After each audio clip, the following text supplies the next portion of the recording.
Do you want to create a website for yourself, my friends? Why wouldn't you? Maybe you're starting a business.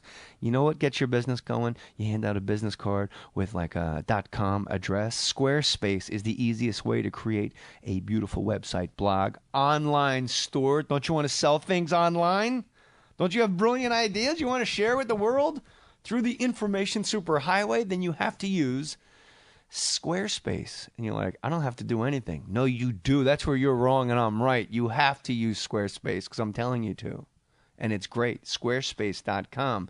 And you can enter the code MOHR, M-O-H-R, at checkout, and you get 10% off. It's simple, powerful, beautiful. 24/7 support via live chat and email. How about that? How about something goes down with your website 24 hours a day, 7 days a week? Squarespace will say, how can we make this right? It's only $8 a month. You get a free domain name if you buy Squarespace for the year. Responsive design. Your website scales to look great on any device. Look, every website comes with a free online store. Look, start a trial. No credit card required. Start building your website today, right now. Sign up for Squarespace, but you better listen. If you don't offer my code, I'm going to go on your website and I'm going to crash it. And you're going to have to go to that 24/7 support because Jay Mohr crashed my brand new Squarespace website because you got to enter the code MOHR, M-O-H-R. 10% off your first purchase. Squarespace.com. Promo code MOHR. Squarespace. Build it beautiful. To the insurance company that tried to break my heart. I am stronger than you ever gave me credit for. You thought I'd never leave? Well, today, I let you go. Today, I found Geico. In just 15 minutes, Geico has given me the sweet savings on my car insurance that you always promised, but never delivered. It's a brand new day, and the sun shines on my Geico automobile insurance policy with 1,000 golden rays. And never looking back. Nancy, in New York. Geico. 15 minutes could save you 15% or more on car insurance. Put your name on it.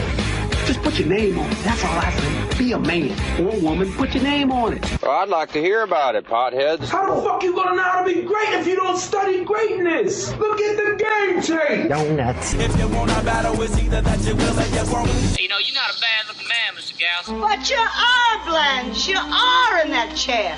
There's something wrong with us. Something very, very wrong with us. Hey, man.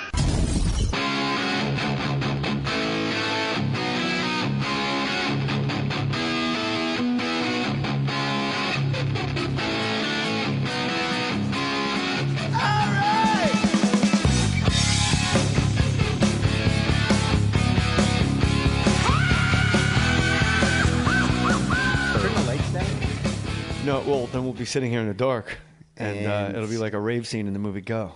Scott Wolf, More Stories. Welcome, buddy. Thank you, my Too man. long. Cheers. Well, I mean, what the hell? Cheers. As Buddy Hackett would say, Here's looking up your address. a little squirty one because I have kids. It's good to see you. Good to see you. You're on the new show, Night Shift. The Night Shift, NBC Mondays, 10 o'clock after The Voice. Now, is Christina Aguilera on The Voice? She is back on The Voice, yeah. Do you meet her like at NBC upfronts and say, how come when you first came out you were Latin and now you're just a regular blonde lady? I haven't had a chance, but I will ask her the next time I see her. It was like a Latin Grammy lady.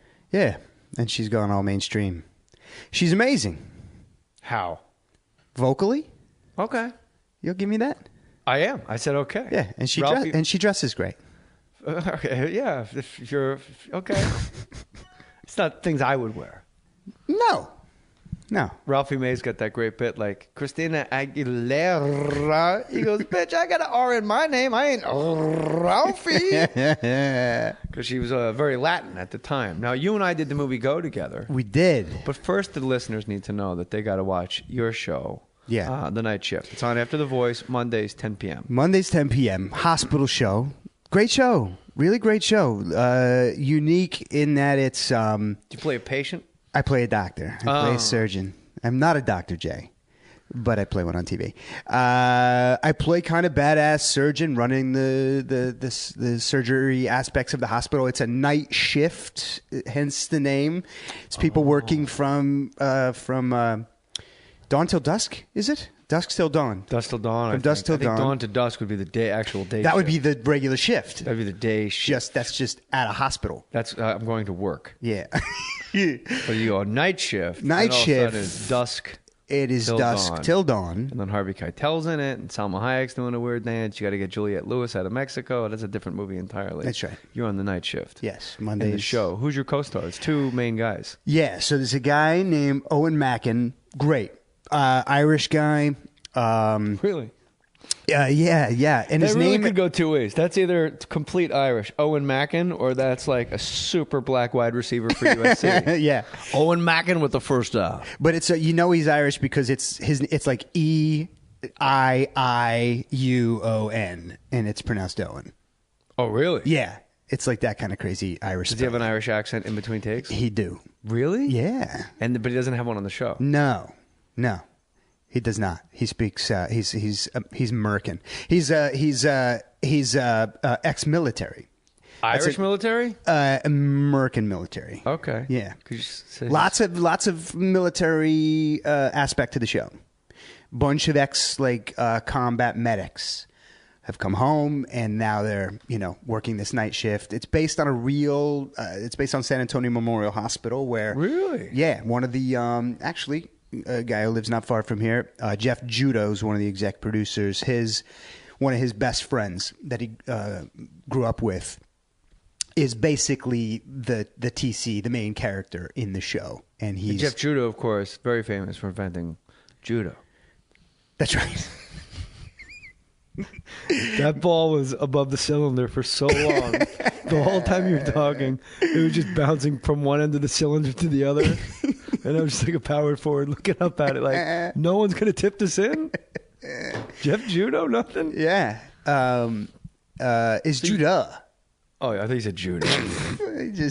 Is it judo or judah? It's goaltending. I just goaltended your it's Judah. Duh. Oh, they said judo. Then that joke sucked. Yeah.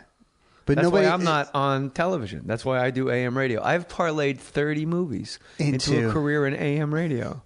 Not many people can say that. But I only work 3 hours a day. You're working 15-hour days, 16-hour days. I know, and you have a nicer house than me. What's going on? I don't understand the math here. Well, there's real estate agents out there that would be willing to take your NBC money and put you in a bigger house. I'm going to do that. Why not? I mean, you got a wife, you got But kids. for right now, for tonight, I too am on AM radio. No, this is internet. Oh. This is iTunes. Shit. You can call tomorrow my radio show and be on AM radio. I will. I know sports. I know you do. You're a Jersey guy like me. Let's Yes. hold on. Let's not break balls. I mean, let's not go Verona against West Orange immediately right off the Verona. bat. I know. West Orange, right? West, yeah. Home of the Sklar brothers too, I believe. Yeah. And home of Chelsea Handler, I believe. A lot of people coming out of the Oranges. Ian Ziering.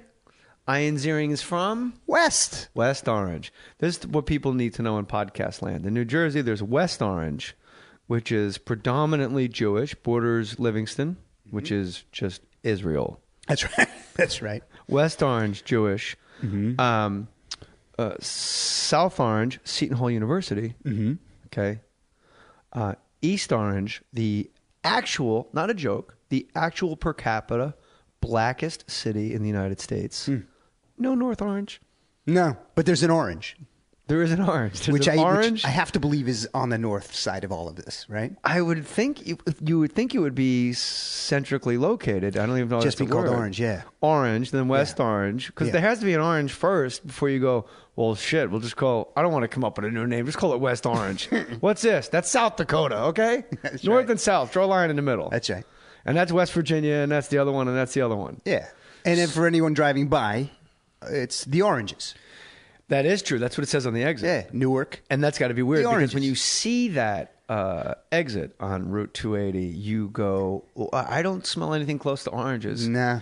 I smell dirty diapers and goats.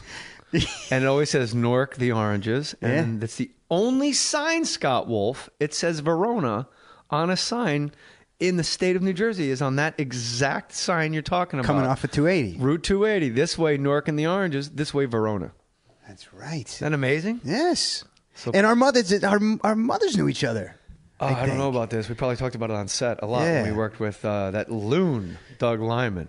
See, with that word, I let you off the hook. You did. Scott was a little trepidatious talking about I wasn't sure Doug where Lyman. we were going to go there. Well, he's obviously brilliant because he's made a lot of incredible movies. But when you and I worked with him, we saw brilliance. Yeah.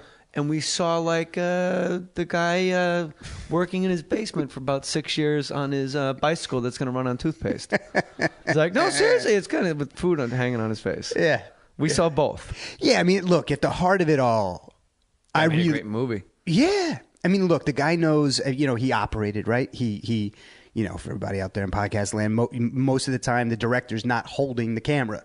He's telling a camera operator. There's a camera operator. And there's a director of photography who's in charge of all the lights. Yes. Doug Lyman holds the camera on his shoulder like your uncle at a bat mitzvah. And he actually holds the light in his hand like the spooky guy with the lantern on Led Zeppelin 4. He had like a China bowl in his hand like he was at a backyard party. He just took one off the tree. And I remember saying to him once, when you were getting your... when we were all bugged in the movie Go, when you were wearing a wire in the movie Go, and they're strapping it real close to your balls. Right. And you go, isn't this too close to my balls? And that funny redheaded guy who I thought should have way more lines. Yeah, he was great. Loop was his name in the script. Great. He goes, it's no problem. And then I remember we were in a bathroom in Venice, and there was one window way at the top of the cement, like, public bathroom where we were filming this scene. Yeah. And I looked at Doug Lyman, I go, it's so dark in here. Aren't you going to put in lights? He goes, no, it's fine. And he just had that one little China ball. I go, but it's so dark. And he goes, like, almost ejaculatory, like, I know. He loved. But then when you watch the movie, it's not dark at all. No. That's the thing. So he is a genius. He is a genius. And he is making a bicycle that runs on toothpaste. He is. He has Real to quick, if you're going to buy anything on Amazon, don't go to Amazon. Go to jmohr.com and click on the Amazon banner. And I get a little kickback. That's a direct deposit to my son's college fund. I don't see a penny of that money, Mr. Wolf. Mr. Wolf from Pulp Fiction. It's a 19-minute drive. I'll be there in 14. This person, Doug Poirier from New Orleans, Louisiana. Hey, JJ, just picked up your book asking for airtime. It was only available through third-party resellers. Yikes. So I added the yikes. So I used your Amazon banner link from jmohr.com so you'd at least get a small cut. I love the podcast. It makes my long commute to work not just bearable, but enjoyable. Doug Poirier. It's New Orleans. You know how to say it. So Poirr. Doug Poirier from New Orleans, Louisiana. Scott Wolf, star of The Night Shift, is about to say, hi, Doug Poirier. Hi, Doug Poirier. Douglas, how are you? Thanks for buying that book down.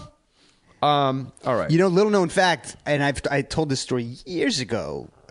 Bees don't have ears.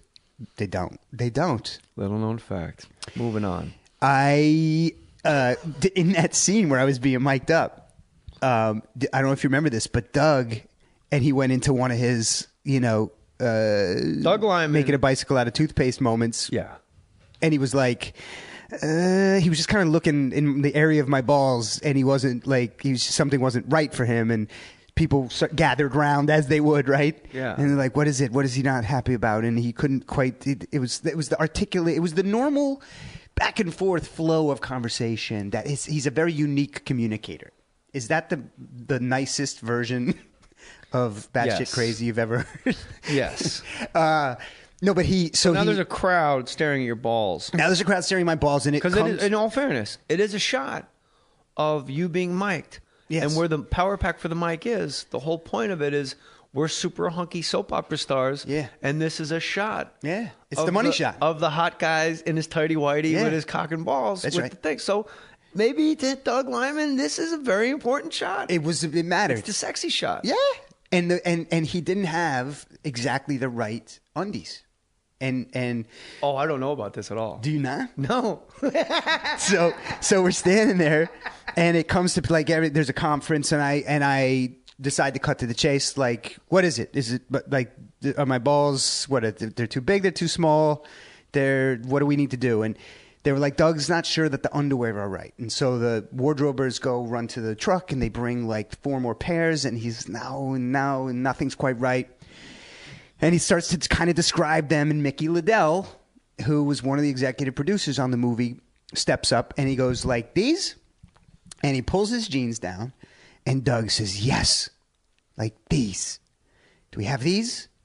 And the wardrobers are looking at each other like, no, it's whatever it is. It's 10 in the morning. We can't. So I said, do you want me to put on Mickey's underwear? And everyone looked over, and Doug said, would you? And I said, yeah. I said, Mickey, come on, let's go. So Mickey and I went into the men's room. I don't know any of this. Yeah, and Mickey took his undies off, and I took the undies off I had, and I put Mickey's undies on for the shot, and it was. So were they? Hold on, I've never done this before, and I'm serious question. When you put them on, were they like kind of warm? They were a little damp. No, a little, and it wasn't that late in the day. And a producer, he was nervous. There was a lot on the line. You know, he's and did making he put a lot your of decisions. underwear on? He did not put my underwear on, Mickey, which man. was bullshit. Come on, Mickey, that's a solidarity. Move. Put my underwear on, Nick.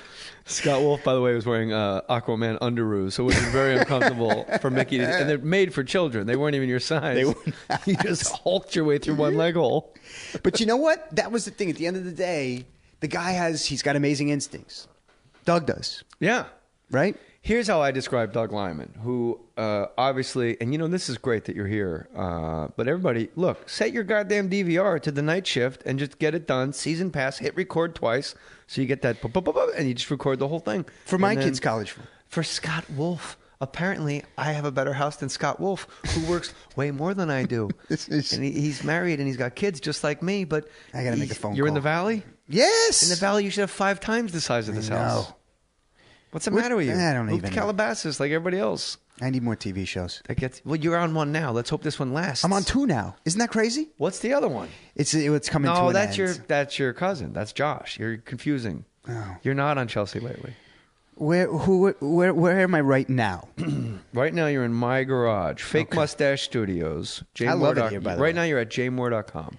I like it here. You should like it. By the way, You're welcome. I grew up. What's the second show you're on? It's called Perception. It's on TNT. Eric McCormick, but it's coming to an end. It's been canceled. All right. Don't tell anyone about it. It's the night shift. You just told 1.5 million people. I did. Do you want me to take it out? What? Of the podcast? No, I don't care. It's a lovely show. It's on for another couple weeks.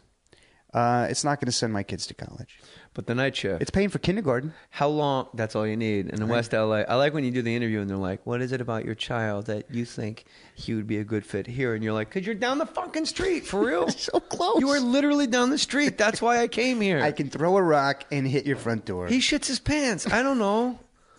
I thought the stench of his dirty diaper was exactly like the stench of the sign that says Nork the Oranges, callback, Verona. And it reminded me of this school. All right, so you're on the night shift. That's right. And so everybody needs to set their DVRs and make that happen. The DVRs are watching live. How many live. episodes in are you in? It's a couple of we're a couple episodes into the second season, but it's a hospital show. It's like you jump in, there's brand new case every week. But it's fun, man. It's exciting. It's well written, and the character I play is really fun. There's like good romantic stuff between people. I'm involved in a love triangle with. You are? Yeah. You ever sleep with a patient on that show? I've not yet slept with a patient. I hope that happens. That would be a good story. In real really life. would. In real life, you get a compound fracture doing a stunt. You're in the hospital, and there's a guy in the bed next to you who just had a stroke, and you just crawl into bed with him. And yeah. He can't feel his left side, so you go, well, who cares, right? You'll never know. Love triangles on the night shift. You want to know how I explain Doug Lyman? Yeah. Okay. Directors are like point guards. They have to have court vision. Yeah. The moment Magic Johnson gets a rebound on one end of the floor, or Gretzky, I don't follow the puck. I follow where the puck's going to wind up. That's right. That's a director. Yeah. So I equate that now to light. Like a guy like Cameron Crowe, every day he has vision. And when he speaks to you, it's like floodlights go on. Yeah. Like a football field. Like when you drive by a football field at night and there's a game and all those lights are on. Yeah. That's a guy with like vision. Right. He goes, here's the thing. You are ruining, like Cameron Crowe would say, you are ruining this man's career. You are ending his life. But I can't have you twisting your mustache on the railroad tracks. Right. I need you somehow indignant that he's not even thinking about your feelings. Right. And you go, got it. Yeah. So that's the light. That's right. Doug Lyman, I would say maybe more brilliant than Cameron Crowe when he connects, but it's more of a flashlight. So if he's shining the flashlight, that you're like whacking. No, because the batteries are running low and it's not no, on all the time. Not when the flashlight's on you. Okay. You are like, whoa, that is fucking bright in my eyes. This flashlight, right? But if you're just off to the side, you're dark. You're looking at an actual crazy person. And I remember, is that funny? fair? That's really fair. Because really when the fair. light's on you, yeah, you're like, wow. All right, so and you know what? In all fairness, anybody that watched the movie Go, great performance, perfect underwear. Yeah, great. He nailed it. It was. He nailed the underwear. But so there's a story I tell that you're in that I tell a lot about that particular. Anytime anybody asks about Go, and what's funny about it is it turned out to be a huge lesson in playing comedy, basically, which was I don't know if you remember this, but we were shooting in a little convenience store, and it was the scene where your character and my character, Adam and Zach, they're about to reveal to each other. It's the liquor store we filmed in Venice, West LA Mar border. Vista, someplace. And we had no permits, so we had to get the shot because Guerrilla the cops style. were going to come. The cops were following us around West LA. Yeah, because there's camera trucks and stuff. Right. And so we had to get this stuff done. Yeah. Before the cops said, you normally, no like permit. Someone pays for a location, and you hand have the all cashier the time. $40 and say, "We'll be." This is how we film the movie Go. You hand the cashier $60 and say, Yeah. "We'll be out here in a half hour," and the guy goes, "Okay." That's right. That's right. So we're in there, and this is in the Adam Zach storyline. Yeah, I don't want to tell you because it's going to be drama, not funny Roseanne drama. That was your line. That's right. That's right. But a big moment, right? Because the whole story. Meanwhile, how about like little known fact, Melissa McCarthy. Yeah, she was the only one that knew. And Like- I don't know if that was her first movie. But she killed that. She killed it. She And stole was that just scene right stoned. out from She under played us. completely baked, laughing, can't get her shit together because we show up So good. at the same time to confront Jimmy. Yeah. Jimmy from Wardrobe. Jimmy. Yeah. Like she's like, this one time you guys missed each other for like 10 minutes. It was so exciting. And she's loving it. And you and I just give each other like a knowing Yeah. glance of like, Yeah. something's not right here. Yeah. With her brain. Okay. We made Melissa McCarthy. We made her career pretty much. Yeah. I've not received Don't any watch kind Mike of and Molly. royalty. Watch The Night Shift. That's how you pay us back. That's right. For putting, I said that like Morgan Freeman. That's how you pay us back for putting Melissa McCarthy on your radar. That's good. Watch The Night Shift, starring Scott Wolf and an Irishman. By the way, we have to talk later on about how my brother Gary, I think, possibly contributed to your walking a little bit. Well, since I've never met Gary or heard of him, probably not. All right. I have an explanation of that. Well, but so filming in the store. Okay, so we're filming in the store. Fucking Gary. You're right, Scott. You got me. You owe Gary a lot. So You got me. So we're in the store and we're doing the scene and it's not working. It's going badly. It's working fine.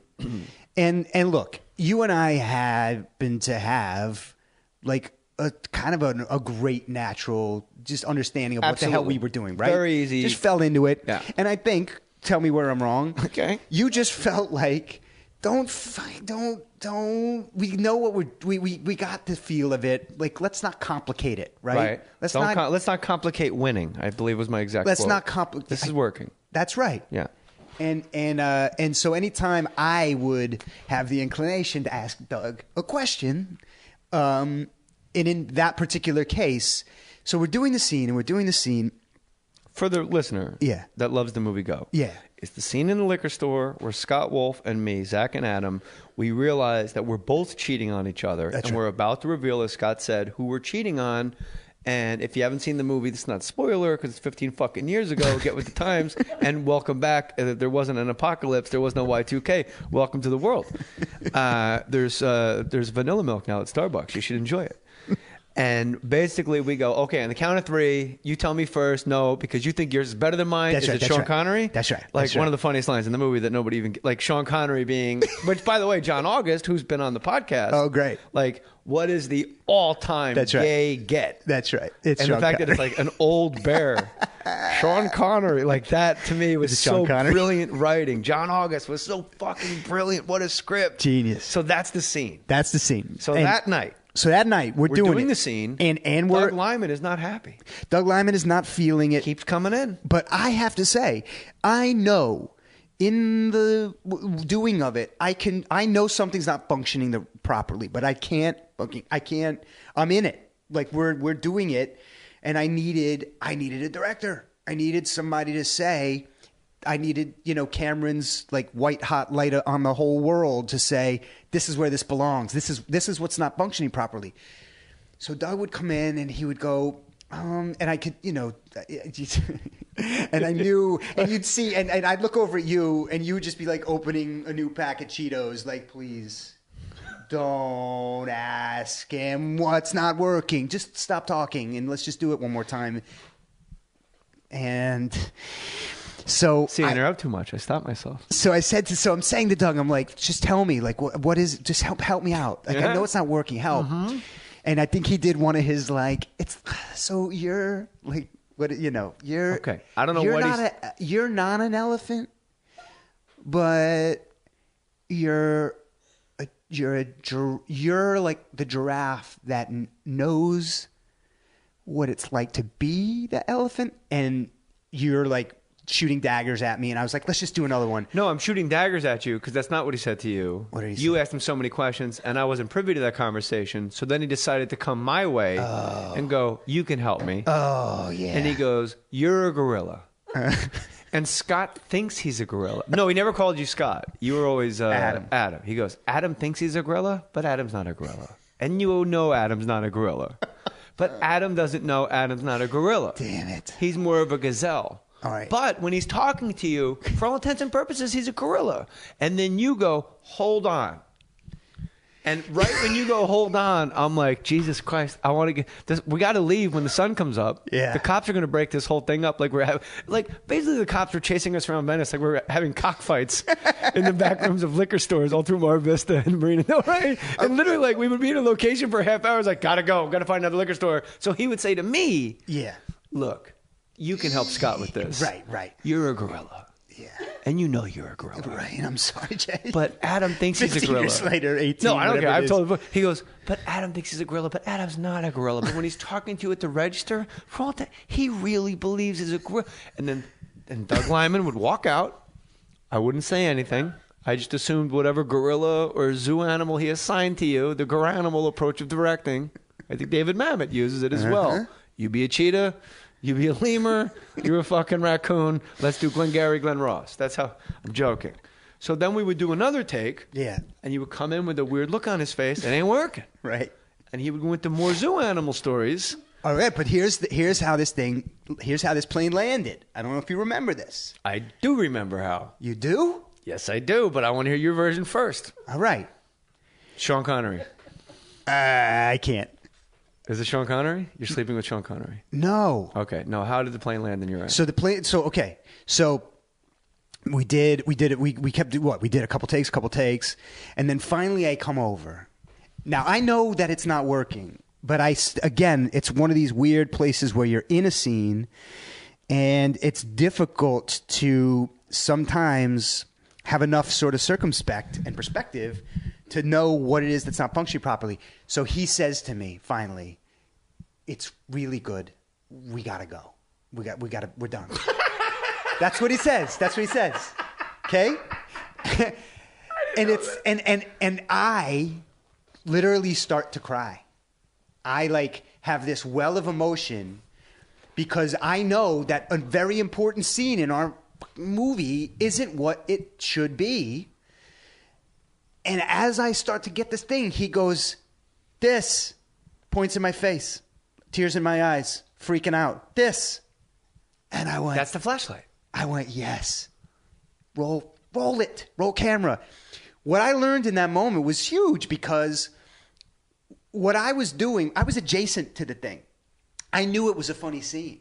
I wasn't functioning in it properly. That moment to Adam and to Zach, but more to Adam, is apocalyptic. He's about to find out that his boyfriend banged a hotter guy, and that is going to ruin his life. This isn't fun. Or not. Or his boyfriend didn't bang a hotter guy. Maybe, but I think he's got the sneaky suspicion that he's on the short end. Yeah, I was definitely the top. You were. You totally were. So that's why Bill Fichtner had me naked in the movie. That's right. And you had Jane Krakowski making mashed potatoes. Yeah. Mashed potatoes. Here's how I remember that scene going on. But the genius of it was I learned something about playing comedy in terms of like, there's not, that my guy doesn't think anything that's happening there is funny. Right, the playing the life or death of you banged a hotter guy than me. That's what's funny. But you had to play it cool. I had to play. No, I'm not going to tell you because there's going to be drama. I had to play it real. Like I'm terrified. I'm going to find out something that's going to. But if you watch the movie, you played it cool. You also you're not even giving yourself credit. You actually played it super cool. Like, now you know what? I'm not going to tell you because you're going to think yours is better than mine. Right. But you still had the thing in the eyes. The thing in the eyes was still like because we had to go. We did. We did. I remember But when he saw the thing, he was able to go, this, right? And because we were doing guerrilla journalism, we might as well have been in, like, the insurgency in Chad with Dan Rather 30 years ago. Yeah. It's basically the equipment we were using. So what did you remember at the end? He kept coming in, he kept coming in, Yeah. he kept coming in. Yeah. And you kept going, hold on a second. So I'm not a gorilla, but I think I'm a gorilla, which you can't apply to words on a page. Cannot. But that was Doug's way of trying to communicate what he wanted in the scene. Right. And I remember, and tell me if you remember this. Yeah. After about, I don't think I'm exaggerating. If I am, you can tell me. I would say after about 6 confabs between you and Doug, I said, listen to me. We're just going to do it. Yeah. If you ask him another question, I'm going to punch you in the face in front of the crew. That did happen, yeah. Do it exactly how we want to do it. Right. And he's going to tell us it's great. Right, yeah. And what I didn't know what happened is you had the I'm crying in front of the director moment. Yeah. So then we did it exactly the way we wanted to do it. That's right. And then he came in and goes, that was the best. And then I looked at you and went, see? Just do it. Yeah. Like, look at him and go, got it. Yeah. That's what I learned from Doug. Right. Is sometimes some people, and people listening to this podcast, your boss makes 0 sense. And instead of going, hold, just so I'm clear. Right. You need to look at that boss and go, got it. And go back to your desk and just bang something out and go, there you go, buddy. Fucking A. So glad we spoke, man. And 9 times out of 10, your boss is going to go, you're the fucking best. You get me. I said things outside the box. Look at this. He's the best. Why can't you guys be more like Scott Wolf with the gorilla story? Everybody else in the company. What do you mean I'm a gorilla? Yeah. Why do we have to go to TED Talks? Yeah. I remember this about Doug Lyman, too. He is really, we can't emphasize enough how, first of all, grateful we are. We're in this cult classic film that should have made a lot more money. Yeah. We would have had, we would have been bigger stars. Yeah. Because that was really like, if you want to be in a movie, that really is like the exact movie you want to be in. Yeah. At that age that we were at. Yeah. And it's a good movie. I don't care what anybody says. The parts with me and you, by far, there's like 6 stories happening at once.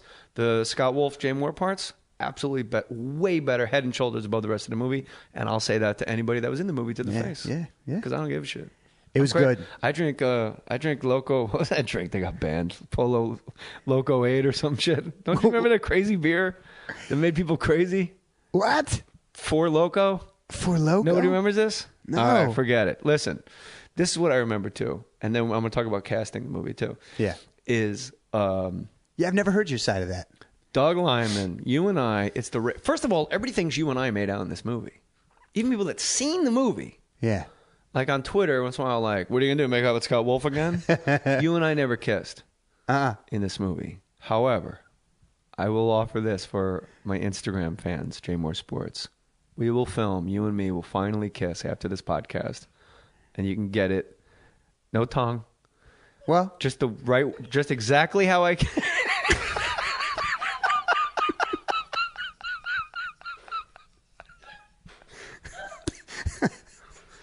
Are there guest spots in your show?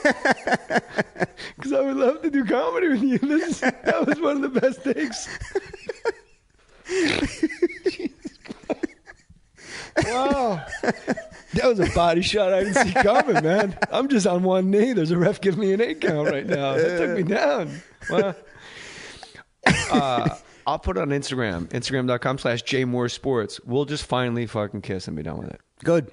You don't mind kissing me? I do not. You got a little bit of a 5 o'clock shadow, and that's what's... Well, I've kissed probably 4 guys on film and about 14 in real life. You've kissed four guys on film? No, just Jimmy from Go. But I played many gay men. And then, guys in the neighborhood, you just kid, you watch my kid for 2 hours, I want to take a nap. And it's like, well, it's going to cost you. So you kiss the guy. And it's always the beard stubble that freaks you out. I don't mind the lips. I don't mind the tongue. I don't mind the hand on my package or my butt. I don't mind him pinching my Are you telling nips. me that I maybe should shave before we do this? No. I'm going to muscle up. I'm going to be okay. And this is not a joke. This will be on Instagram, Mohr Sports. You and I had a scene when we got to go confront Jimmy. We find out in the movie Go that you know what? Listen to these commercials and then this fantastic story. Jay Mohr here, and I got to tell you, I use Tricom. I really do. I don't sponsor things that I don't use. Tricom really helps my dry, cracked hands. I get white lines in my hands. It's gross. It's itchy. With the cold weather here for the colder months, dry, itchy winter skin. Tricom has been a godsend. I don't use the old anti-itch products that I used to use that I won't mention by name because this is all about the Tricom. But did you know that? Tricom is 5 times more... 5. Did you hear what I just said? 5 times more effective at reducing itch than 1% hydrocortisone, which is what you're putting on your hands if you're not using Tricom. Don't be putting hydrocortisone on your hand. That's a topical steroid. You're all juiced out. You are going to get banned from baseball because of what you're rubbing on your hands, man. Tricom. I got 5 bug bites in my backyard the other day. Apparently, mosquitoes find me quite delicious. And I was covered on my arms, 5. I counted them, and I was itching like a loon. Usually, I scratch them until they bleed because I would rather have a scab than have the itch. You know what I did instead? I remembered I had Tricom upstairs in my baby's room. Oh, yeah, I use it on my baby as well. It's true. I put Tricom on the bug bites. Within seconds, no more itching. And Tricom has a guaranteed itch relief that's 5 times more effective than hydrocortisone with none of the side effects of steroids. Find the white and blue box in the anti-itch aisle at Walmart, Walgreens, and CVS Pharmacy. And you know what's cool? It's a gel. It's like a cool gel. It's not like a cream. It gets all over the place. It's a cool, smooth gel. Tricom. Let me tell you something, friends. It's your boy, Jay Mohr, and I shave every day. Did you know that? Do you care? You should, because I use Cremo. And you know what? I use Cremo because it is the best thing to shave with. And I put my name on it. You know, I don't promote anything I don't believe in. A lot of times shaving irritates your skin. Gives you what? Razor burn, makes your face hurt. You got to put tissue on your chin. Walk into work, you forget it's there, and people are like, hey, what's on your face? Oh, I don't know how to shave. I'm a child.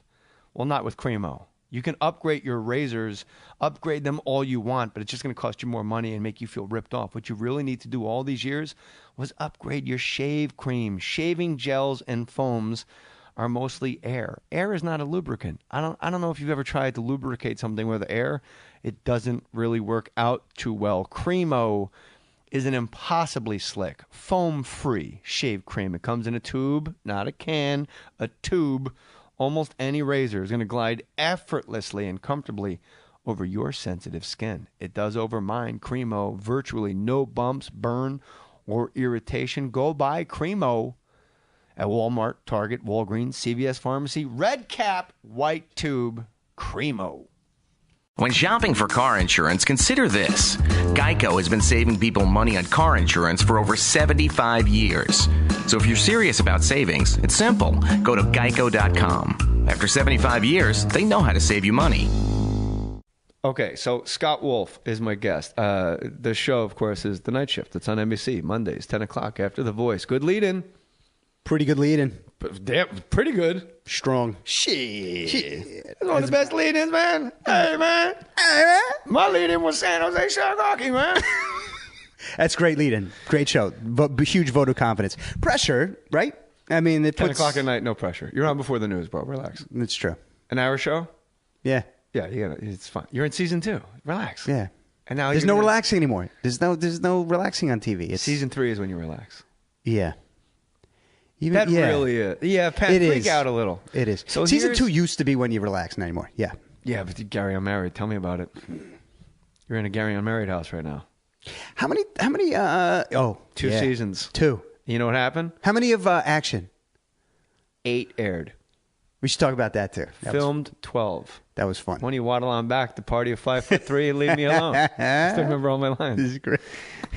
When you're the guy, when you're number one on the call sheet, that shit sticks in your brain. That's the problem is you forget other things like, I should pick my kid up at school an hour ago because I still remember Action dialogue.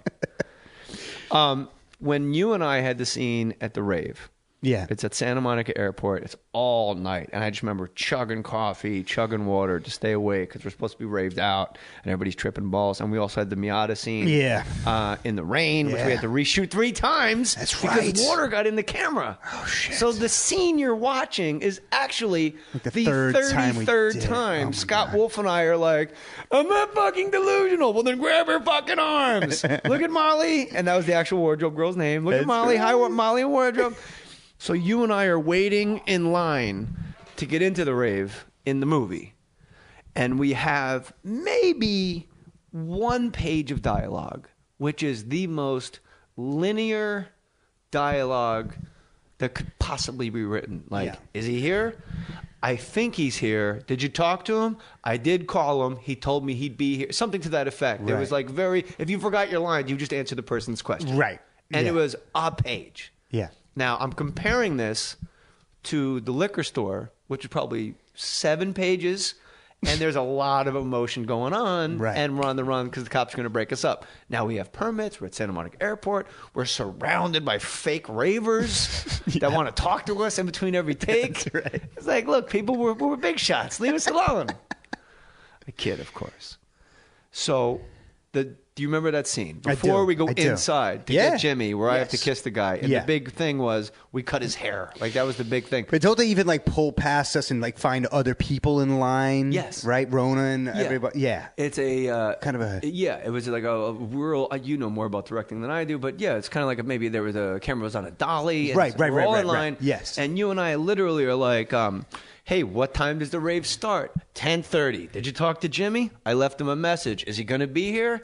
I'm pretty sure he's going to be here. I hope he's here. That was it. Yeah. As the camera goes by at 1 mile an hour. Right. And we're on camera for about 4 seconds in 33 seconds of that part of the film. Right. Okay.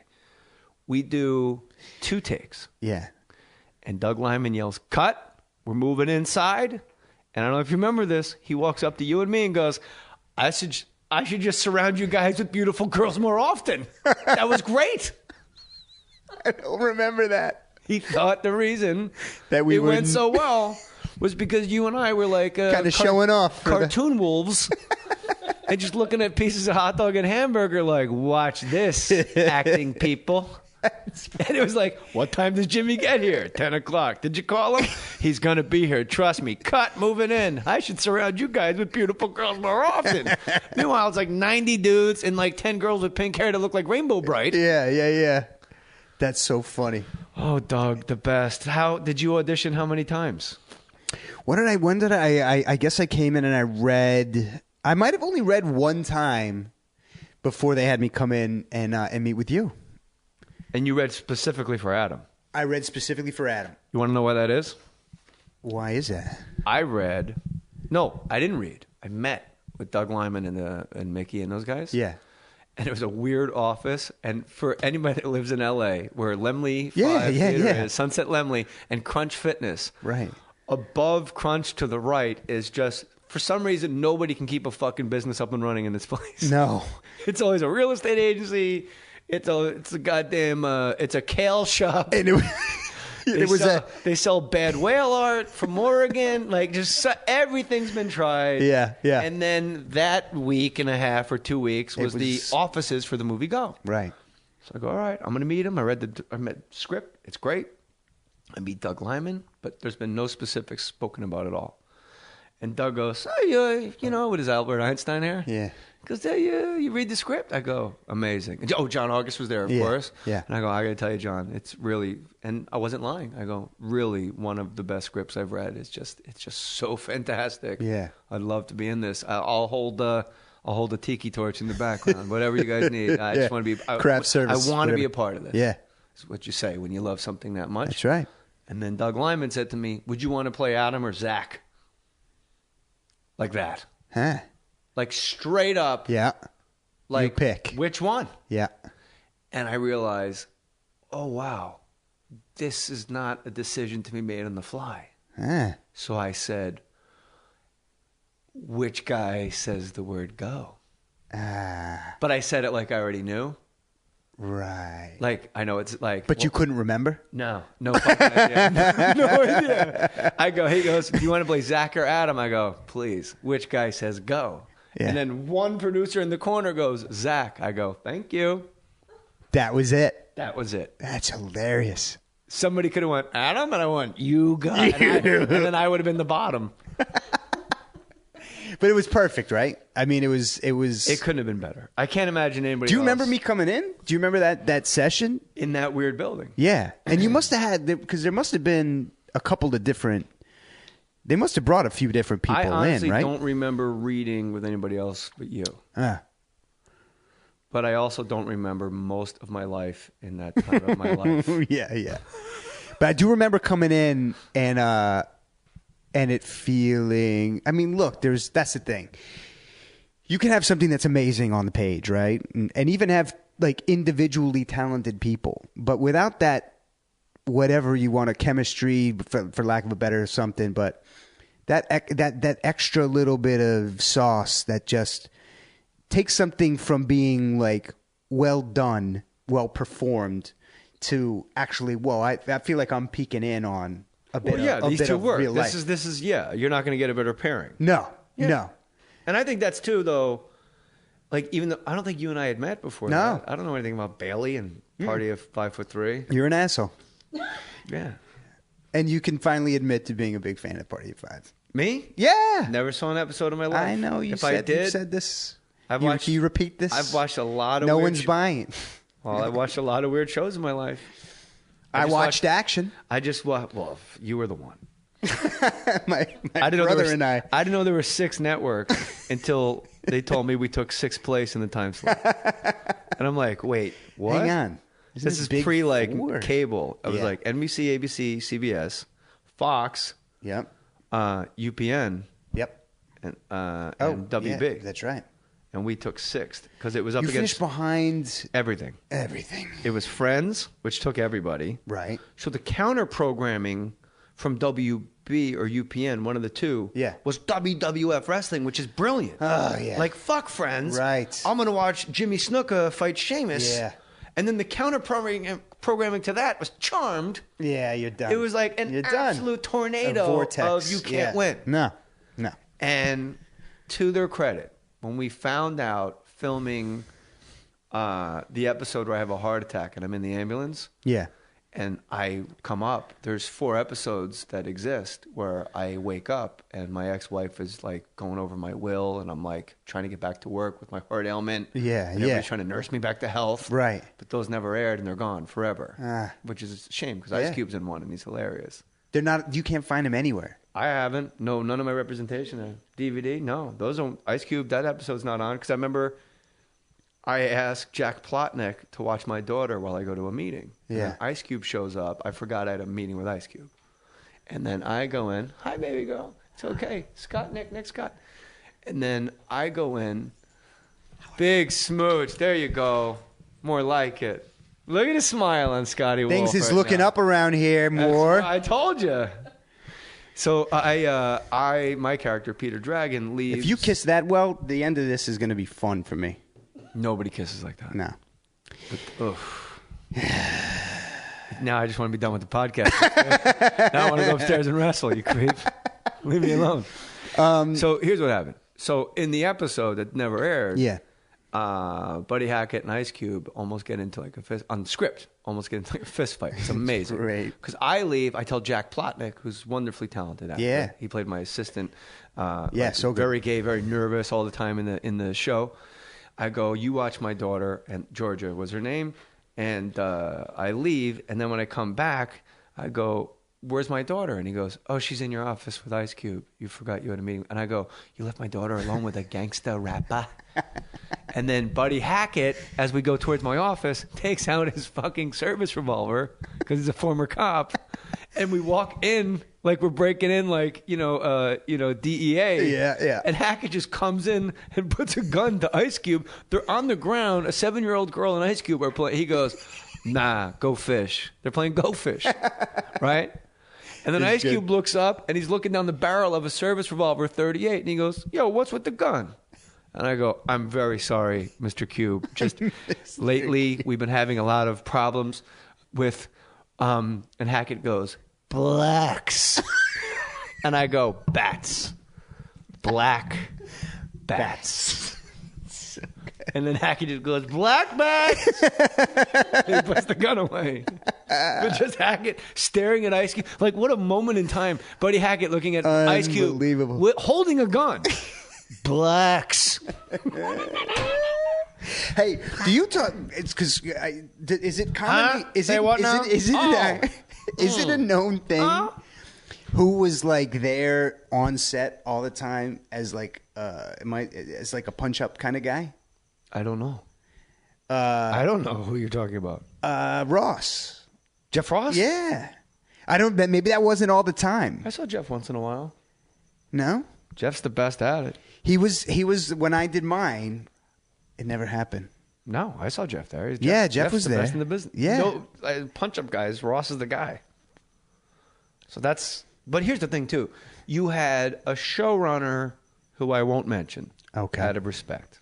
Mm-hmm. Because the second A stands for anonymous. Mm-hmm. Who launched a show with a perfect cast. Yeah. And then disappeared. Gone. Vanished.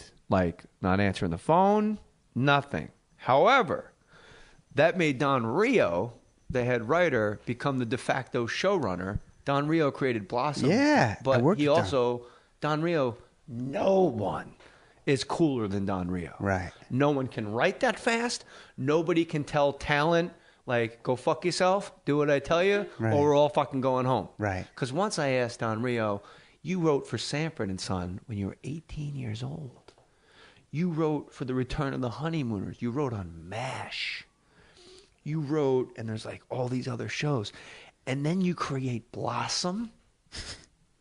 How does that happen? And he takes a long puff from his cigar. He's the cool Italian guy from Rhode Island. Yeah. He goes, you know what, JJ? I own a house in Hana. And you can only get there by helicopter. Go fuck yourself. That was his answer. Good. I have a house in Hana. You can only get to my That's Blossom money. That's Blossom. They didn't fucking return a honeymooners money. That's right. But he told like the best. So Don Rio became like the de facto showrunner. Yeah. Which like now all of a sudden you got all these writers not really knowing like, do I speak up? Did I go up a notch? Right. But me being the Jersey guy and being number one on the call sheet, which does help, I'm like, fuck that. Guess who just became assistant showrunner? Right. So me and Don Rio would Yeah. just pound shit out. Yeah. And there were episodes where, as we were, Salma Hayek Yeah. shows up 3 hours late. We had the best guest stars. Keanu Reeves. I mean, we had Ileana Douglas jerking off Keanu Reeves on network television. so good. And I go, can we take our hands off little Keanu for a minute, please? Sandra Bullock and me made a sex tape. Yeah. You know, yeah. that one where she kicks the shit out of me. I Yeah. go, Sandy, I'm sick. I have an illness. And she goes, it's the #1 DVD. I go, nobody's going to see this. Don't worry. She goes, it's the #1 DVD in Japan. I go, really? Tony Hawk. Yeah. Otto and George, the late great Otto and George, the puppet act, the best guest stars ever. And Salma Hayek comes in one day, 3 hours late. And she wants to go to wardrobe first. And she's pulling shit off the rack. I would never wear this. I don't I know this story because you know why? Why is that? Because this happened the week before I came in. Oh, and we were all talking about it. Yeah. And But you, so- by the way, were the best sport. Well, Sandy, for Sandy Bullock to go like, sure, I will record the sounds of me getting fucked well. Yeah. Like she's in Speed. Yeah, And then yeah. like for a day, she's going, oh. I don't know. That's not very good woman getting fucked well noises. That's more like you ran over my foot and I'm a man still. I apologize. But so wait, what? So Selma So was like, Salma Hayek is just, she comes in with an entourage. Like she should have been walking into the ring. yeah. The amount of people around her. Right. It is literally like there's fucking people everywhere. Yeah. Las Vegas police. Like there is a fucking mob. Yeah. And they're all employed by her. Yeah. One of the guys is her brother. Okay. Now, she's pulling shit out of she's 2 hours late. Now she's going through the wardrobe like, I don't like it. She wants to try on everything. Yeah. Right? Her brother comes out. And he just sits right next to Don Rio, kind of like how like Les Moonves would sit next to, or whoever's in charge of NBC would sit next to you. Sure. Very in chargey vibe. Got it. And by the way, I didn't finish the story. I knew Gary O'Malley was canceled when I sent Les Moonves a box of cigars. Yeah. After season 2, like, thanks a lot. Right. And he goes, you know, that's fine. Nothing happened. Then I sent Nina Tassler, per my wife's request. Yeah. A pair of Christian Louboutin, not like fuck me pumps, that would be the wrong message. Sure. Like a nice 1-inch heel Christian Respectful. Louboutin, but it costs like $1,100, and she shipped them back with a handwritten note. I'm sorry, Jay, we're not allowed to receive gifts. I went, all right, time to look That's for a wrap, gig. folks. Yeah, but Les was like, nice cigars, Dick. He wasn't fucking He was writing a allowed. note. He was allowed to accept. Salma Hayek in the script, the original script, not the one that aired. You can see it on YouTube, or God forbid you buy the DVD using the Amazon banner at jmohr.com. Salma Hayek, her lines are like, you don't remember when you tricked me and you made me touch your penis? You don't remember pinning me down? And it's all like uber aggressive on my end. And she was brand new to town, like fresh off the bus from wherever in Mexico. Right. And I basically just made her touch my dick over and over and over. And she keeps slapping me. No, she doesn't. She's just like, I'm not doing it. You don't remember? You made me take my top off in your office and you played with my nipples. You don't remember? Like, it's like that. Yeah. And she comes in, and on set, meanwhile, they're shooting another part. As you know, there's moving gears. Sure. You know, so this is the engine. Yeah. Me, Don Rio, Salma Hayek, but there's a gorilla and some tires in the other planet. But there's other shit. You're shooting another scene, and they're like, we need Don Rio on set. Right. Because he's running the show. Yeah. Why has he been in wardrobe for 2.5 hours? Yes. Well, I don't know, because she's trying on everything, like Lola Falana, and her brother has ideas. Yeah. So here's what happens. Salma Hayek comes out and says, I don't think the script is right for me. And Don goes, well, then we have a big fucking problem. Right to her face. Right.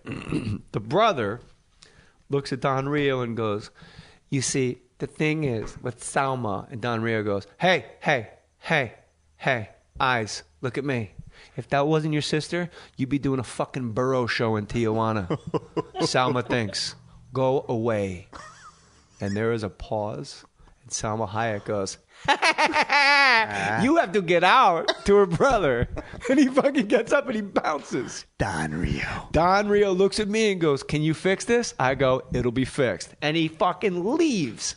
That's when I knew I was in show business. Huge. And I looked at Salma Hayek. I go, Salma, because she's pissed. Yeah. Because I'm fucking making her like jack me off the whole script. Right. He's like, and then you came all over my face and told me we were painting. Like, it was just awful. Written by degenerates. I go, here's the problem I have with the script. You're Salma Hayek. You're the most beautiful woman in the world, and you're the most intelligent woman that anybody's ever met. You would never be tricked into these things. And she goes, right, that's what I'm trying to explain. I go, no, you don't have to explain that to me. Yeah. This is what has to happen, okay? You're going to say, don't, see this line right here? When you made me touch your penis. She goes, yes. I go, that's ridiculous. That wouldn't happen to you because you're Salma Hayek. Right. You're smart. Right. So instead, and I cross it out, I go, don't you remember when you tried to trick me into touching your penis? Because you're too smart. You wouldn't fall for it. Right. And then I'll say, you didn't fall for it. I got to give you credit. You didn't fall for it. She goes, This is what I'm talking about. And then you took your penis out and you made me play puppet show. And I go, no, see, you wouldn't say that. I'm talking to her like she's fucking Stephen Hawking with a vagina. Like, that's insane. You invented quarks. Nobody knew what quarks. You can't split an atom. Actually, you can. They're called quarks. So I told her, and you go line by line. You tried to get me. You told me your penis was a puppet, and then here's the thing, Salma, because she's still not 100%. Because Don Rio fucking neutered her brother and bounced. Yeah. So now I'm just the actor, the TV actor, telling the movie actress, this is how this shit's gonna go. Right. And I go, and after every time I talk, you slap me in the face as hard as you fucking can. Right. And that'll get such a laugh because I'm such a scumbag person and you're Salma Hayek. She goes, you are in control of this? You can do this? And I go, yes. And the script supervisor goes, Don will be back. And I go, take this to Don and tell him we're ready. Great. And the script supervisor goes, Don will be back. And I go, hey, if this wasn't his sister, you'd be doing a burro show in Tijuana. Like, I didn't know how to tell this lady in front of Salma Hayek, you're fucking blowing this for us. So that's how it went. And when you watch the scene, she goes, you don't remember tricking me into touching your penis? I go, that's a better cooking. Pow! She smacks me in the face. Right. So you were on Action the next week. I was on the next week, and I remember hearing the people were reeling from the Hayek of it all. But I got a call. But I got a call. What? Well, there was just there was a mumbled through that. I really honestly didn't hear you. I said there were people were reeling from the Hayek of it all. There was a but Sandy Bullock had just come, and so there was people were a titter about there was Tony Hawk set up his actual half pipe, and all of his dialogue was delivered while he was in the sky, and I had to stand right with my toes at the edge of a half pipe. Speak, and I kept backing up a little bit, and they go, Jay, for the shot, we really need your toes on the nose, bro. And I just pull Tony Hawk aside and I go, if you look me in the eye and tell me there is zero chance that you're going to hit me, I'm cool. And he goes, oh, I won't hit you. I'm like, great. And then I had my toes over the fuck. I didn't even fuck. Tony Hawk hooked it up. But you were the only guy that came on as a guest star whose sole purpose was for us to belittle. Yeah, that's right. 22 literally minutes of television. Well, what's funny is I got a call. I think I got a call from you saying you're going to get a call from the exec on the show. Just say yes. And so then Don calls me. I get a message. You're gonna get a guest star nom on this one. I'm telling you, man. So somebody says Don Rio wants to talk with you. That's a yes. And so I get on the phone with him and he says, listen, first of all, I did an episode of Blossom. Of course you did. I contributed what hasn't to that done? Helicopter pad. So we brought you Scott Wolf and I have brought you Blossom and Melissa McCarthy. That's right. Wow. And a Christopher Walken impression that his brother. We're national treasures, Jay. I stole my Christopher Walken impression from Gary Wolf. Okay, not entirely. I've never seen your brother. No, I communicated something to you. To me. To you. Yeah. Why don't you explain your brother Gary? And I stole something from him. There, at the end. Yeah, you have to be able to whisper. That's what separates the men from the boys. That's why Kevin Pollak, I think, has the best Walken, because he really can do just speaking with no exaggeration whatsoever. Like when he does Jack Nicholson speaking, it's fucking creepy. Yeah, what's the thing with your brother? There was a thing like Pollak has one in a routine in like a stand up that I watched where I don't know if he's talking about like breakfast or something. Walking like it's walking, making breakfast, going for breakfast, something. So Chicken and Paz. Yeah, Food Network. It's a demo. I shot in my home in Connecticut, but oh wow, yeah, those are the breaks. Showbiz. They didn't pick up my show, but who am I to think a network would pick up a show about me making chicken and Paz? It's foolish. But what about your brother?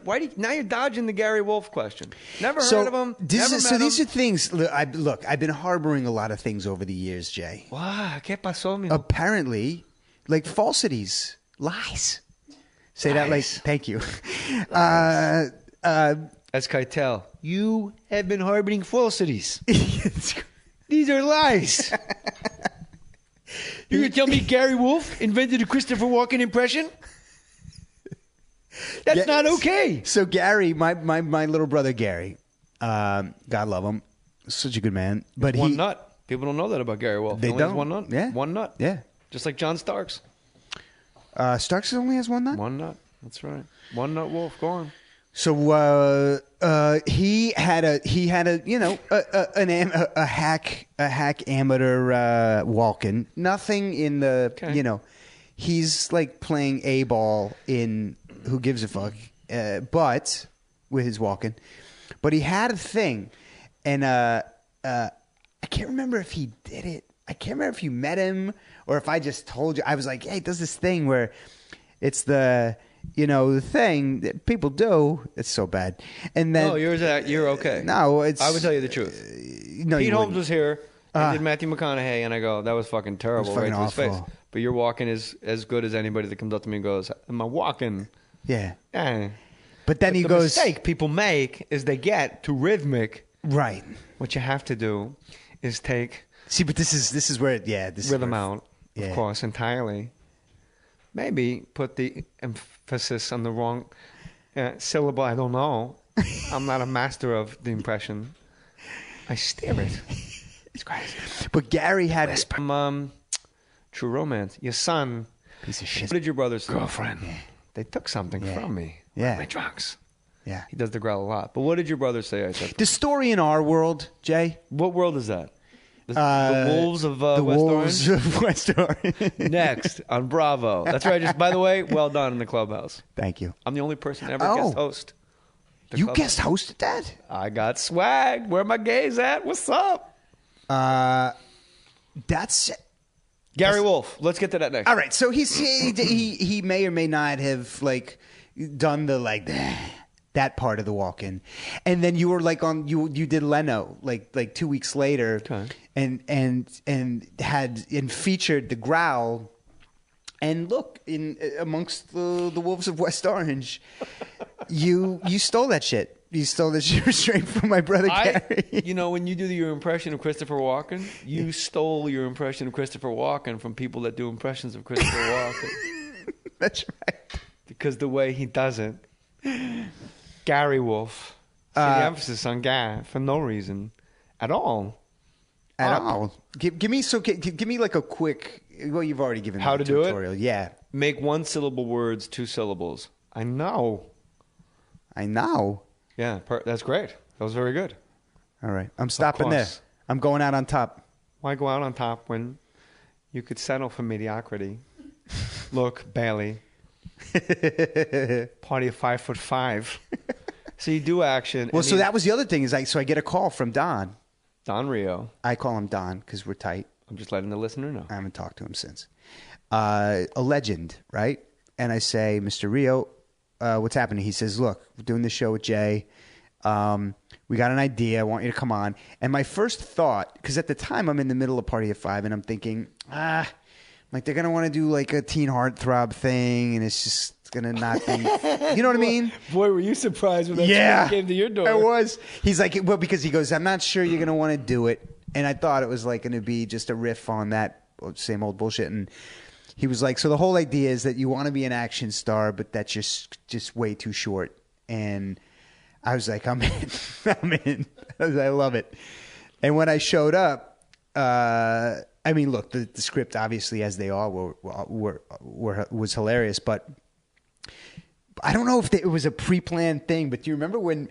So there was a moment where I decide that I'm gonna like fucking set you straight. Yeah, and you have to climb up onto my desk. So the desk got like built up super high.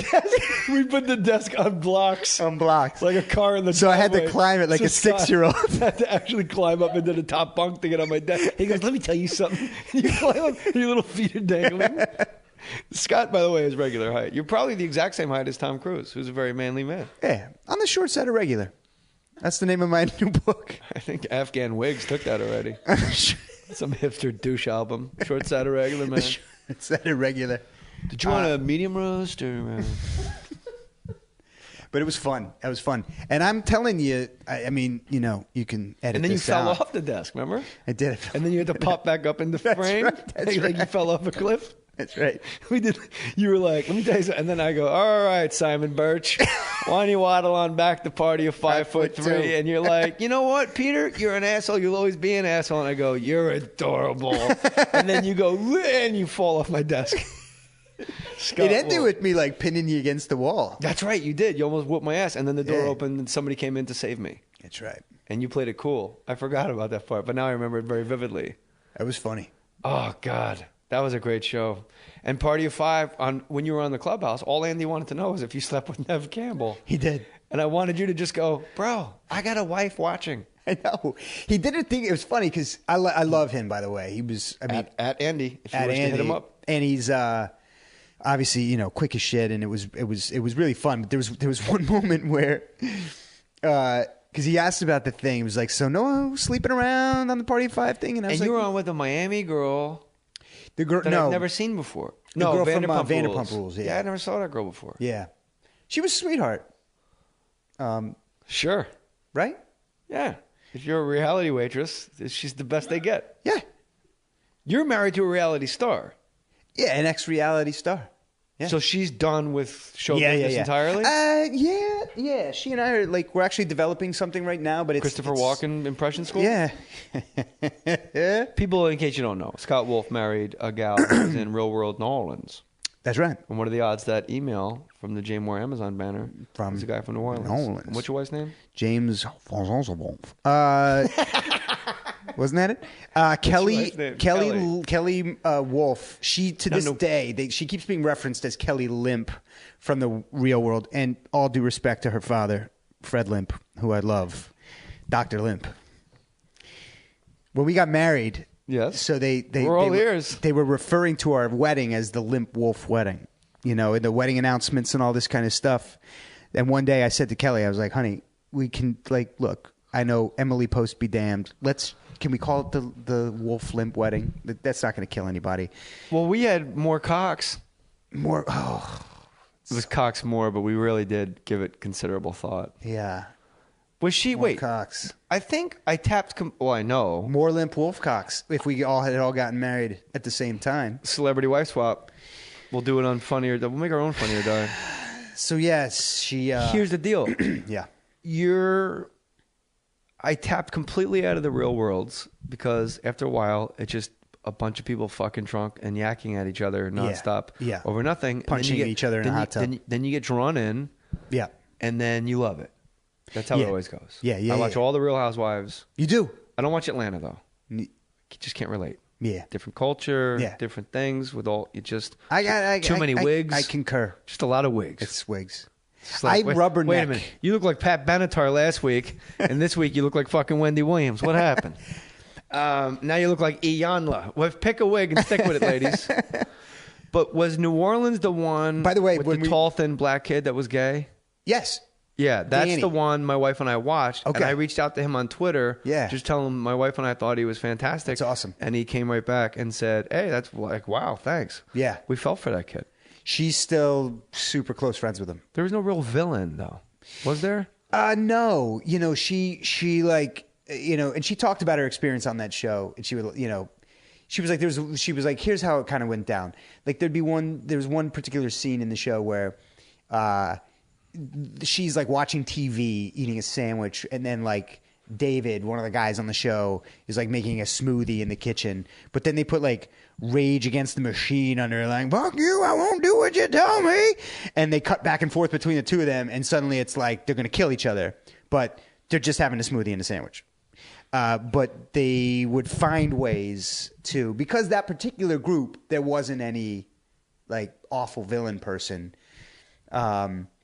They would find ways to make things dramatic. But she, by design, I think she showed up, and she says this. She's like, all of a sudden it occurred to her, like, shit, that's like my dad's gonna watch this. and there was this is like you said in the beginning. This goes back before. It was just on the cusp before, and I preface every time I say like, "Oh, what does your wife do?" Now she's like a life coach and is a mom and has a bunch of other stuff happening. But I say she was on the Real World before it was mandatory to have sex in the hot tub on night one. You should just say, if I may. You may. My wife was on the Real World, but like pre-Jersey Shore. Yeah. That's a good way to say it, right? Do you have people so when the Jersey Shore came on the first time and the first episode ended, my wife and I watched it. Yeah. And she looked at me and she was like, "Is that really what people are like?" And I hope you said exactly what I said. That is exactly my high school. Yeah. Yeah. The only thing is they're more orange. But I look at my wife and I go, every day I went to school and one of those fucking mooks, somebody would pull me aside and go, "Hey man, situation's looking for you." And I didn't know what I did wrong. Yeah. It was just my turn in the situation's fucking roulette wheel of who I'm going to bash my face in because my father and mother fucking fight and drink all night. Yeah. Hey, man, Paulie D's looking for every day, Jersey Public School. Someone's looking for you. There was a ticket at our high school. No. Virtually. There was there was literally like who's fighting on the blacktop, who's fighting on the tennis court. Like a fight card? Yeah, there was a fight card. Salma Hayek walks in, surrounded by security. But I got when I remember watching The Real Housewives of New Jersey with my wife, and there was that one where Teresa was like, "Bang, flip, Prostitution whore!" but she like flipped the table, Yeah. and I kind of laughed to myself. And Kelly was like, "What is that? Why are you laughing?" I was like, "I've been at these weddings. Like my high school girlfriend and I used to get kicked out. Like we'd be dancing at her cousin's wedding. One. Like the ones you went to." And I went to. Stuff like that happened, but people, as Pete Corielli says, people were in the kitchen using the sink as an ashtray. That's right. Like it wasn't held at a manor. No. It wasn't at the Friar Tuck. The manor. It wasn't at the Wayne Manor. It wasn't at Bruce Wayne's Manor. No. Boom. No. Scott Wolf, my friend, the name of the show is The Night... Well, there it is. The name of the show is The Night Shift, of course, on NBC, Mondays, 10 o'clock. If you watch it in real time, that would help the ratings. If you have a Nielsen box, fucking watch whatever you want. I feel like I should say something super revealing before the end, just as like a, okay, like a capper. Okay. Can we cut out the dead air until I figure out what it should be? I nodded off. I'm sorry, what? Why don't I will... I'll take my penis out, and you will just react vocally, naturally. Wait, what? On this podcast? Yes. Or on your show? I don't know. We're going to kiss on All right. Instagram. All right. Now, for all you go... I'm like nervous about this kiss. I don't give a shit. I don't either. Instagram, J Mohr Sports. You're going to see... You're going to want more. What, honey? I'm going to want more? Yeah. Jesus. First time in prison, honey? I've been typing Kelly Limp into AOL, and it's not working, and then I switched over to Bing. But, Scott, when you live this close to the ocean, the Wi-Fi gets spotty. Do you see pictures of her over there? Go back to the 818, you dope. So now she's... Wait, a life coach? Yeah. What? Who? I don't understand how you coach a life. It's like therapy for people who aren't disordered. It's like therapy for functional people who just have blind spots, things that they, buddy. repetitive behaviors, ruts, things that you can't quite find your way out of. And where did she get her training to do things like this? So there's this woman named Martha Beck who's kind of pioneered the field. She was, kind of like Oprah's life coach, an incredible woman. Was she really? Because truly, I'm an Oprah for real. file. Okay. For real. Okay. Yeah, she was on Oprah's show tons of times, and like I said, she sort of pioneered the field. Kelly studied through her program, and she's gifted, man. She's gifted. I have to say, she's like the Tiger Woods of life coaching. I don't know if you want to go Tiger Woods now. She was like the Tiger Woods, 1997, and now he's out of golf indefinitely with back injuries and because his glutes won't fire. You know who she is? She's the Tom Brady. There you go, buddy. Of life coaching. We're from Jersey. And she's the Eli Manning. No. She's better than that. She's better. Eli. Yo. Look, Eli. This is a beautiful wedding, Eli. That's you and your beautiful bride. Look at black her. and white. Look at her. Yeah. Look at that. Beautiful girl. Right? Yeah, of course. I mean, if you like girls, if that's your thing. Yeah. This is you when you had your face sandblasted. And this is you much heavier as well. You could tell in your face. I think we've aged well, Jay. By the way, Adam... I'm not going gracefully. And Zach. I got the testosterone. I'm doing all of it. Adam and Zach. Yes, we got to sir. call John August. Adam and Zach. They're still on the soap. They're just playing older. Let's get like old and fat and do it. Right? They're just clinging to it. Like Luke on General Hospital. Yeah. He's like 100 years old. And he's like, but I love you, and I'm going to make love to you, even as you lay here in your hospital bed. Because I'm a doctor on the night shift on NBC. Mondays at 10 p.m. All right, my friends, watch Scott Wolf's show. He's a very dear friend. And Instagram, J Mohr Sports, if you feel like watching two guys kiss, because we don't really care, do we? We don't. As Colin Quinn would say, we don't give a care. Thanks for coming on. More stories. Put your name on it. Don't give a care.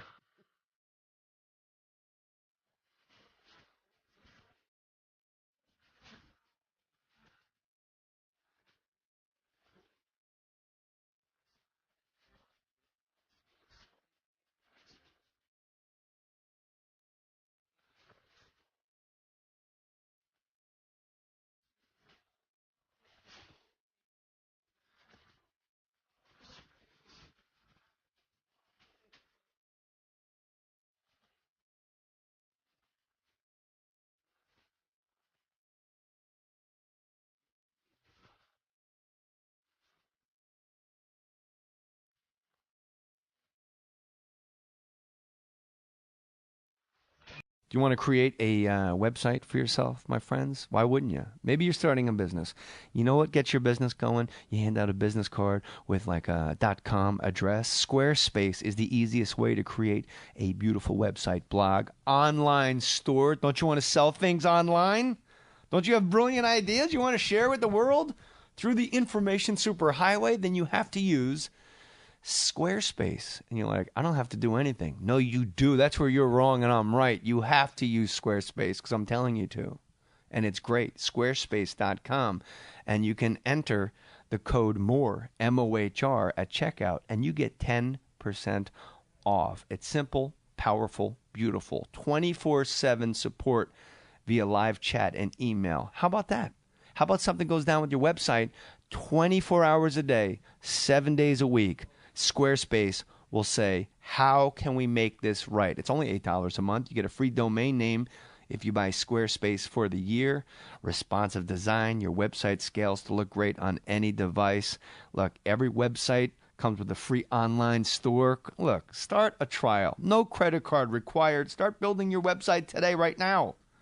Sign up for Squarespace, but you better listen. If you don't offer my code, I'm going to go on your website and I'm going to crash it. And you're going to have to go to that 24/7 support because Jay Mohr crashed my brand new Squarespace website because you got to enter the code MOHR, M-O-H-R. 10% off your first purchase. Squarespace.com. Promo code MOHR. Squarespace. Build it beautiful. To the insurance company that tried to break my heart.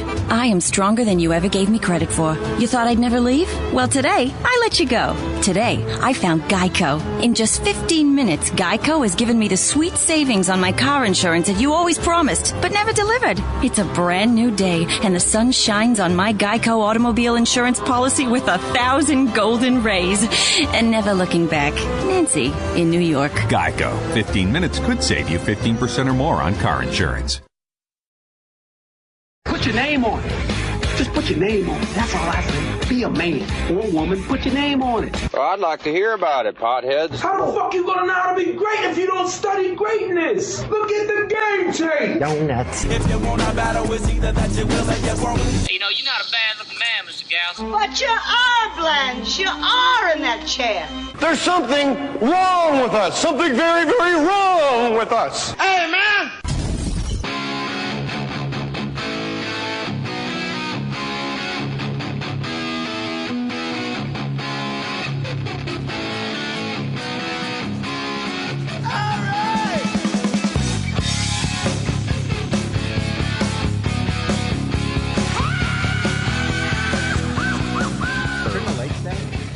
No, well, then we'll be sitting here in the dark, and it'll be like a rave scene in the movie Go. Scott Wolf, More Stories. Welcome, buddy. Thank you, my Too man. long. Cheers. Well, I mean, what the hell? Cheers. As Buddy Hackett would say, Salute. here's looking up your address. A little squirty one because I have kids. It's good to see you. Good to see you. You're on the new show, Night Shift. The Night Shift, NBC Mondays, 10 o'clock after The Voice. Now, is Christina Aguilera on The Voice? She is back on The Voice, yeah. Do you meet her like at NBC upfronts and say, how come when you first came out you were Latin and now you're just a regular blonde lady? I haven't had a chance, but I will ask her the next time I see her. It was like a Latin Grammy lady. Yeah, and she's gone all mainstream. She's amazing. How? Vocally? Okay. You'll give me that? I am. I said okay. Yeah, and she dresses great. Okay, yeah. If you're okay. It's not things I would wear. No. Ralphie May's got that great bit like, Christina Aguilera. He goes, bitch, I got an R in my name. I ain't Ralphie. Because she was very Latin at the time. Now, you and I did the movie Go together. We did. But first, the listeners need to know that they got to watch your show. Yeah. The Night Shift. It's on after The Voice, Mondays, 10 p.m. Mondays, 10 p.m. Hospital show. Great show. Really great show. Unique in that it's... Do you play a patient? I play a doctor. I play a surgeon. I'm not a Dr. J, but I play one on TV. I play kind of badass surgeon running the surgery aspects of the hospital. It's a night shift, hence the name. It's people working from dawn till dusk. Is basically the TC, the main character in the show, and he's Jeff Judo, of course, very famous for inventing judo. That's right. That ball was above the cylinder for so long. The whole time you were talking, it was just bouncing from one end of the cylinder to the other. And I was just like a power forward looking up at it like, no one's going to tip this in? Jeff Judo, nothing? Yeah. Is Judah.